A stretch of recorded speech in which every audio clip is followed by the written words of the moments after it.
불법 체류자들에게도 운전면허증을 발급하는 뉴욕주 그린라이트법 시행이 일주일 앞으로 다가왔습니다. 하지만 당국의 준비가 미흡하다는 우려가 나오고 있습니다. 트럼프 행정부 들어 이민세관 단속국의 직장 급습 단속이 대폭 늘었습니다. 오바마 행정부 때와 비교해 4배 이상 급증했습니다. 2020년 센서스 인구조사가 내년 4월부터 시작됩니다. 체류 신분과 상관없이 누구에게나 적극적인 참여가 당부됩니다. 뉴저지 경제인협회가 신임 홍진선 회장 체제로 새롭게 출범했습니다. 필머피 주지사가 판매세를 7%로 인상하는 방안을 추진하고 있습니다. 주의회는 여전히 반대 입장을 고수하고 있습니다. 이상은 이 시각 주요 뉴스입니다. 시청자 여러분 안녕하십니까? KBN 뉴스입니다. 불법 체류자들에게도 운전면허증을 발급하는 뉴욕주 그린라이트법 시행이 일주일 앞으로 다가왔습니다. 하지만 현 시스템으로는 급증할 것으로 예상되는 신청자들을 감당하기에 역부족이라는 지적이 나오고 있습니다. 일부 카운티는 위헌 소송까지 제기하면서 제대로 시행될 수 있을지 우려가 커지고 있습니다. 불법 체류자들에게도 운전면허증 발급을 허용한 뉴욕주 그린라이트법 시행이 오늘 14일부터 시행돼 일주일 앞으로 다가왔습니다. 하지만 의회 전문지인 데모크래트 앤 크로니컬은 뉴욕 업스테이트 카운티 클럭 등을 중심으로 현 시스템으로는 급증할 것으로 예상되는 신청자들을 감당하기에 역부족이라며 어떤 방식으로 불체자에게 운전면허를 발급하게 될지 확실하지 않다는 지적이 나오고 있다고 밝혔습니다. 특히 그린라이트법에 반대하고 있는 일부 업스테이트 카운티 클럭은 여러 이유를 들어 불체자들에게 운전면허를 발급하지 않겠다는 원칙을 세운 것으로 알려졌습니다. 더구나 에리와 먼로, 랜셀러 카운티 등 일부 카운티들은 그린라이트법에 대한 위헌 소송까지 제기하면서 시행 자체에 대한 의구심까지 일고 있는 상황입니다. 그린라이트법은 소셜 시큐리티 번호가 없이도 운전면허를 신청할 수 있도록 하고 자국 여권 등으로 본인 여부를 증명할 수 있도록 하고 있습니다. 그린라이트법의 찬성론자들은 불체자들에게도 운전면허를 발급하고 보험에 가입하도록 하면 도로 안전을 더 개선할 수 있을 것이라는 입장입니다. 트럼프 행정부 들어 불체자의 취업과 고용을 단속하기 위한 이민 세관 단속국의 급습 단속이 대폭 늘었습니다. 오바마 행정부 때와 비교하면 무려 4배 이상 급증했는데 2019 회계연도에만 6,800여 건이 넘었습니다. 월스트리트저널은 2019 회계연도 기간 연방 이민세관 단속국이 직장에 대해 실시한 이민급속 단속 건수가 6,812건으로 집계됐다고 보도했습니다. 전임 오바마 대통령 행정부 마지막 해인 2016 회계연도 1,701건과 비교하면 무려 4배 이상 급증한 수치입니다. 또 2019 회계연도에 직장 내 이민 단속을 통해 2,048건의 행정체포가 이뤄졌는데 전년과 비교하면 500건이 증가했습니다. 이민세관 단속국이 적발한 업체들에 대한 수사가 현재도 진행 중인 만큼 내년에는 이민자 불법 고용으로 기소되는 업체 수가 치솟게 것으로 예상되고 있습니다. 한 예로 이민세관 단속국은 지난 8월 미시시피에 있는 식품 처리 공장을 급습해 680여 명의 불체자를 체포한 것으로 알려졌습니다. 월스트리트저널은 트럼프 행정부가 취임 후 지난 2년간 국경을 통한 불법 미입국과 함께 불체자 불법 취업과 고용에 이민 단속 포커스를 맞추고 있다고 분석했습니다. 2020년 센서스 인구조사가 내년 4월부터 시작됩니다. 한인들의 권익 신장과도 직결되는 만큼 적극적인 참여가 당부되고 있는데요. 체류 신분과 상관없이 누구나 참여할 수 있습니다. 이민자 보호교회 대책위원회가 5일 뉴욕 그레인네 교회에서 2020 한인 인구조사 추진위원회, 대뉴욕지구 한인교회협의회, 연방 센서스국 관계자들이 참석한 가운데 세미나를 개최했습니다. 이민자 보호교회 대책위는 세미나에서 앞으로 한인들의 권익 신장과 정부 지원 기금 수혜를 위해 신분과 상관없이 한인 모두가 센서스에 동참해야 한다고 강조했습니다. 이날 세미나 발제자로 나선 한 관계자는 연방법 13조에 따라 센서스 인구조사에 기재된 개인정보는 절대 노출되지 않고 어떤 법 집행기관과도 공유되지 않기 때문에 서류 미비자들도 안심하고 인구조사에 참여해도 된다고 전했습니다.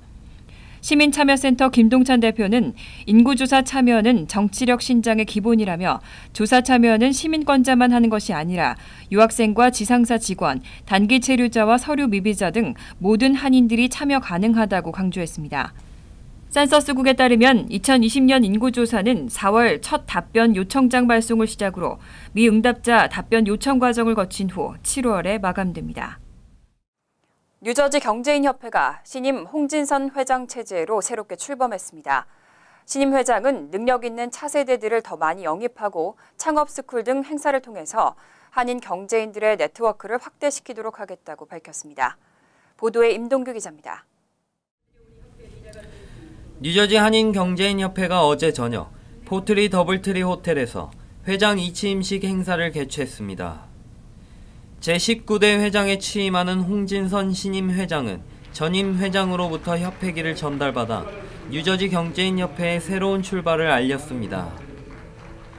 홍진선 신임 회장은 차세대 무역스쿨과 월드 옥타를 통한 비즈니스 정보 제공 등을 통해 한인 청년과 여성들의 경제력을 높여 한인 사회의 위상을 높이겠다고 말했습니다. 능력 있고 뛰어난 차세대들을 많이 영입하는 겁니다. 그래야 우리 협회의 미래 리더들이니까 그분들이 이제 우리 협회를 끌어갈 분들이라 생각하니까 실은 저는 애착이 많은 것은 실은 차세대 무역스쿨입니다. 뉴저지 경제인협회는 신임 집행부로 유은섭 이사장, 김성수 부이사장과 이종옥 여성분과위원장, 손대용 무역분과위원장을 선임했습니다. 뉴저지 경제인협회 19대 집행부는 세계 한인 경제인 대회 참여, 차세대와 여성 창업 무역스쿨, 인터내셔널 갈라 행사 개최를 통해 뉴저지 내 한인 경제인들의 무역, 투자 정보 교류와 네트워크 확대를 위한 활동을 진행할 예정이라고 밝혔습니다. KBN 뉴스 임동규입니다. 뉴저지에서 또다시 판매세 논쟁이 일고 있습니다. 필머피 주지사가 취임 후 세 번째로 판매세를 7%로 인상하는 방안을 추진하고 있는데 주의회는 여전히 반대 입장을 고수하고 있습니다. 필머피 주지사가 현재 6.6625%인 뉴저지 판매세를 7%로 인상해야 한다는 입장을 표명했습니다. 머피 주지사는 2018년 취임 후 주정부 예산안 발표 때마다 판매세 인상을 추진해왔지만 주의회의 반대로 번번이 무산된 바 있습니다. 머피 주지사는 공무원 인건비 상승 등으로 인해 주정부 지출이 갈수록 커지는 만큼 세수 확보를 위해 판매세 인상이 필요하다는 입장입니다. 하지만 스티븐 스위니 주 상원의장 등 주의회 수뇌부는 판매세 인상에 반대 입장을 고수하고 있습니다. 이 밖에 세수 증대와 관련해 머피 주지사와 스위니 의장은 현격한 입장 차이를 보이고 있습니다. 머피 주지사는 100만 달러 이상 고소득자의 소득세율을 높이는 이른바 부자 증세와 판매세 인상을 통해 주정부 예산 확충이 필요하다고 주장하는 반면 스위니 의장은 부자 증세 및 판매세 인상을 반대하고 있습니다. 대신 각 타운의 연간 재산세 인상률을 2% 이하로 제한하는 현 규정을 완화해야 한다고 주장했습니다. 스위니 의장은 주정부가 제공하는 교육지원금이 줄어든 만큼 예산 부족 현상을 겪고 있는 학군에 한해 재산세 인상률 제한 규정을 유예해야 한다고 밝혔습니다. 오는 12월 31일부터 뉴욕시 10인 이하의 소규모 기업에서도 시간당 최저임금이 $15로 인상됩니다. 인상으로 인한 악영향은 크지 않을 것으로 전망되고 있습니다. 앤드류 쿠오모 뉴욕 주지사가 5일 최저임금의 단계적 인상과 관련해 주정부의 전망 보고서를 발표했습니다. 주 예산국의 보고서에 따르면 2018년 실업률은 3.8%로 최저 수준을 기록했고 일자리는 2020년 1.2% 증가할 것으로 예상됐습니다. 한편 2016년 통과된 최저임금법 시행의 일환으로 오는 12월 31일부터는 뉴욕시의 10인 이하 소규모 기업에서도 시간당 최저임금이 $15로 인상됩니다. 또 롱아일랜드와 웨스트체스터 카운티에서는 시간당 $13로, 뉴욕주 내 나머지 지역에서는 $11.8까지 인상됩니다. 11명 이상 기업의 경우 2018년 말에 이미 최저임금이 $15로 인상된 바 있습니다. 뉴욕주의 평균 임금이 꾸준히 상승하고 있고 파트타임 등 최저임금을 받는 노동자의 수가 줄어들고 있어 최저임금 인상으로 인한 타격은 상대적으로 크지 않을 것으로 전망되고 있습니다. 올봄 치러진 뉴저지주 표준시험, 뉴저지 학생 학습평가의 합격률이 공개됐는데요. 한인 밀집 학군 아시안 학생들의 합격률이 주 평균을 상회하면서 대체로 우수한 것으로 조사됐습니다. 지난주 뉴저지주 교육국이 올봄 치러진 뉴저지 학생 학습평가의 학군별 합격률을 공개했습니다. 발표에 따르면 팰리세이즈팍과 포트리, 리츠필드와 레오니아 등 주요 한인 밀집 지역 학군의 아시안 학생들의 합격률은 영어 주평균 57.8%, 수학 44%를 상회했습니다. 표준 시험은 영어와 수학 과목으로 구성되고 1단계 기준 미달에서 5단계 기준 이상까지 총 5개 단계로 평가됩니다. 합격선은 4단계 기준 충족 이상입니다. 펠팍 학군의 경우는 아시안 학생들이 전체 주 평균을 상회하는 성적을 보였지만 뉴저지주의 아시안 학생들의 평균인 영어 77%, 수학 83.4%에는 미치지 못했습니다. 특히 7학년들의 수학 성적은 48.8%로 저조했습니다. 반면 포트리 학군 학생들은 10학년 영어 86.8%, 3학년 수학 84.5% 등을 기록해 전반적으로 준수한 성적을 보였습니다. 리츠필드와 레오니아의 경우 3학년은 영어에서 각각 62.5%, 63%를 기록했지만 7학년은 영어 90.9%, 94%, 10학년은 영어 84%, 89.3%의 합격률을 보이며 저학년 학생들과 큰 차이를 보였습니다. 수학의 경우 각 학군 모두 준수한 합격률을 기록했습니다. 지난해 전 세계적으로 홍역 발병이 급증했습니다. 지난해에만 14만여 명이 홍역으로 사망했는데 대부분 5세 미만 어린이입니다. 간단한 예방접종으로 피할 수 있는 질병인 만큼 백신 접종이 충분하게 이루어지지 않고 있다는 평가입니다. 세계보건기구와 질병통제예방센터는 5일 전 세계 홍역 퇴치를 향한 진전 2000에서 2018이라는 공동 보고서를 발표하고 전 세계적으로 지난해 홍역 발병이 급증했다고 밝혔습니다. 보고서에 따르면 지난해 무려 14만 2,300명이 홍역으로 사망했고 사망자 대다수는 5세 미만의 어린이인 것으로 집계됐습니다. 2017년 약 12만 4천 명보다 18,000명 이상 늘어난 수치입니다. 홍역은 한 번 걸리면 면역 체계를 약화시켜 길게는 수년간 독감 등 다른 질병에 취약해지는 것으로 알려졌습니다. 특히 홍역에 걸린 어린이들은 폐렴이나 뇌염, 영구적인 두뇌 손상, 시력 상실 등 합병증에 시달릴 수 있습니다. 하지만 홍역은 홍역균이 포함된 백신을 2차례 접종하기만 하면 예방할 수 있는 질환입니다. 따라서 전 세계 홍역 발생률의 증가는 백신 접종이 충분하게 이루어지지 않았다는 것을 시사하고 있습니다. 이런 이유로 아프리카 사하라 이남 국가 등 가난한 지역이 홍역으로 인해 가장 심한 타격을 입었지만 미국을 비롯한 선진국에서도 홍역 발병 건수가 눈에 띄게 증가한 것으로 나타났습니다. 세계보건기구 측은 보건 여건이 양호한 선진국에서 홍역이 확산되는 것은 백신 접종의 부작용을 강조하는 가짜뉴스 때문인 것으로 분석하고 있습니다. 차량 공유 서비스 업체 우버와 관련된 성범죄 사건이 미국에서 지난해만 3,000건이 넘게 발생했습니다. 운행 건수 대비 발생 비율은 줄어들었다고 하지만 여전히 적지 않은 수치입니다. 블룸버그 통신 등에 따르면 우버의 2018년 13억 건의 운행 건수 가운데 3,045건에서 성폭력 관련 보고가 접수된 것으로 나타났습니다. 성폭력 유형은 입맞춤 같은 강제 접촉 행위에서 성폭행까지 있었고 이 가운데 성폭행은 235건, 성폭행 미수는 280건으로 집계됐습니다. 성폭력 가해자별로 구분하면 운전기사가 44%를 차지했고 승객은 56%였습니다. 이와 관련해 우버는 자사 앱에 911 버튼을 집어넣는 등 예방조치를 강화한 결과 운행 건수 대비 성폭력 발생 비율은 전년보다 줄었다고 강조했습니다. 그러면서 2017-18년 집계에서 볼 때 성폭행 사건이 벌어질 확률은 500만 분의 1 수준이라고 덧붙였습니다. 2017년의 경우 전체 10억 건의 운행 건수 중 성폭행 229건 등 2,946건의 성폭력 범죄가 보고됐습니다. 2년간 거의 6,000건의 성범죄가 일어난 셈입니다. 한편 올해 캘리포니아주에선 최소 52명의 승객이 운전기사로부터 성폭력을 당했다며 리프트를 상대로 소송을 제기한 것으로 알려졌습니다.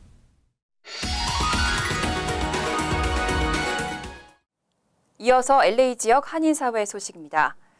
내년 3월 3일 열리는 예비선거에 도전하는 한인들의 출마 소식이 전해지고 있습니다.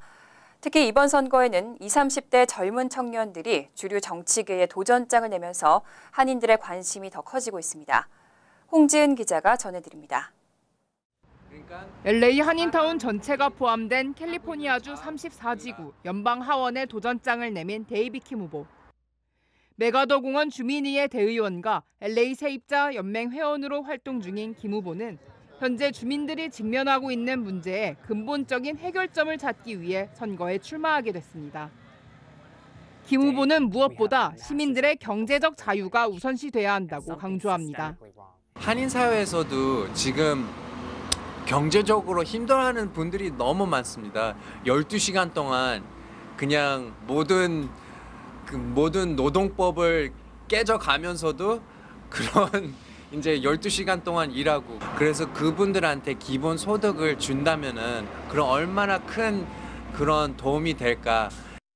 이외에도 김 후보는 이민세관 단속국 아이스의 폐지와 인종차별 등 한인을 비롯한 이민자들의 권리 보호를 위해 나설 계획입니다.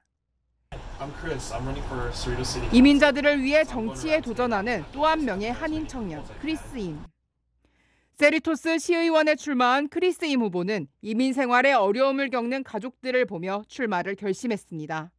And so I want to support people like my parents, small business owners, families, parents, and I want to make sure that they have a city that they can live in that they know is safe, good for them, and that supports them. And it's something that's close to my heart. I care a lot about people. People are my passion. 임 후보는 소규모 지역 정치의 중요성을 강조하며 주민들의 커뮤니티 참여 강화와 자원 재활용 등을 통한 시 환경 개선 등을 주요 공약으로 제시하고 있습니다. 커뮤니티를 위해 봉사하는데 나이는 숫자에 불과하다는 두 후보. 새로운 도전을 위한 한인들의 적극적인 지지를 당부합니다. And whenever we struggle, I see that the community coming together to work together to help each other out. Throughout my entire campaign, I've had so many people come up and talk to me and help me, and because they believe in what I want to do, they believe that I want to help them, and I hope that you see that same message. 아니, 내가 나이가 젊다고, 내가 나이가 아직 35살이라고 할지라도 나이가 무슨 상관이냐. 이런 50대, 60대 정치인들이 우리를 위해 전혀 싸우지 않고, 우리를 위해 전혀 일을 하지 않고, 그분들보다는 그러면은 패션 있고 열정 있고 사랑 있는 젊은 분들이 그럼 오히려 낫다. 캘리포니아주 예비선거는 내년 3월 3일 열립니다. MBC 뉴스 홍지은입니다. UCLA에서 한 괴한이 여학생을 성추행하고 납치까지 시도하는 사건이 벌어졌습니다. 경찰 당국이 용의자를 공개 수배했습니다. UCLA 대학 당국은 지난 3일 새벽 2시 15분쯤 330 디니브 드라이브에 위치한 코벨 커먼스 기숙사 인근에서 괴한이 한 여학생의 신체 부위를 만지고 달아났다고 밝혔습니다. 목격자에 따르면 피해 여성이 기숙사에서 나와 우버를 타러 가던 중 한 남성이 갑자기 접근해 여성의 엉덩이 부위를 만진 뒤 납치까지 시도한 것으로 드러났습니다.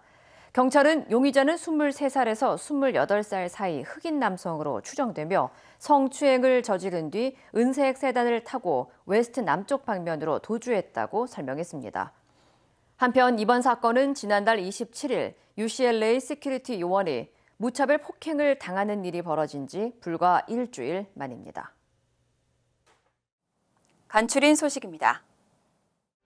오렌지 카운티의 한인 밀집 거주 도시 라팔마시에서 30대 한인 시장이 탄생했습니다. 라팔마시 의회는 지난 3일 정기회의에서 피터 김 시의원을 1년 임기의 시장으로 선출했습니다. 피터 김 시의원은 지난 2012년 라팔마 시의원에 당선된 후 2016년 재선에 성공했고 지난 2015년에는 라팔마의 최연소 시장을 한 차례 역임한 바 있습니다.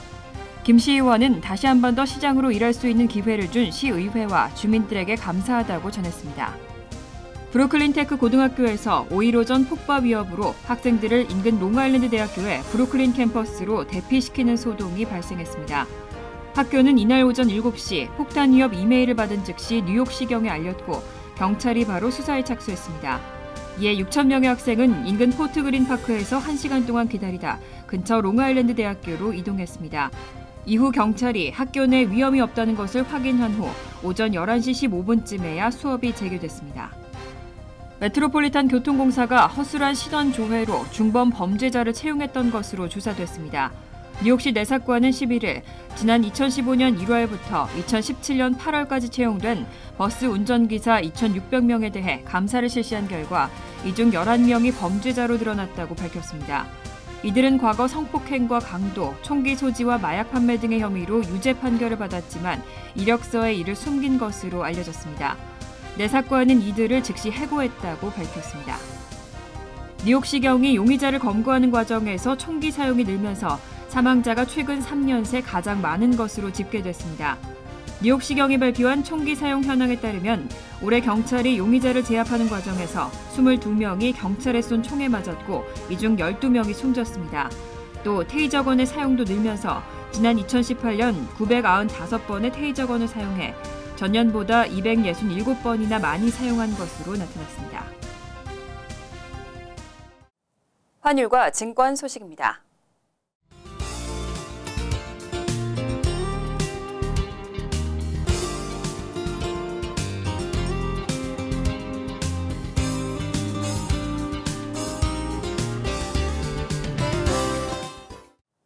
이어서 날씨입니다. 토요일은 화창하지만 춥겠습니다. 낮 최고 기온은 38도, 섭씨 3도, 밤 최저 기온은 26도, 섭씨 영하 3도로 예상됩니다. 일요일은 점차 구름이 많아지다 밤늦게 비가 오는 곳도 있겠습니다. 월요일은 포근하지만 비가 오겠습니다. 이상으로 KBN 뉴스를 마칩니다. KBN과 함께 즐거운 저녁 되시기 바랍니다.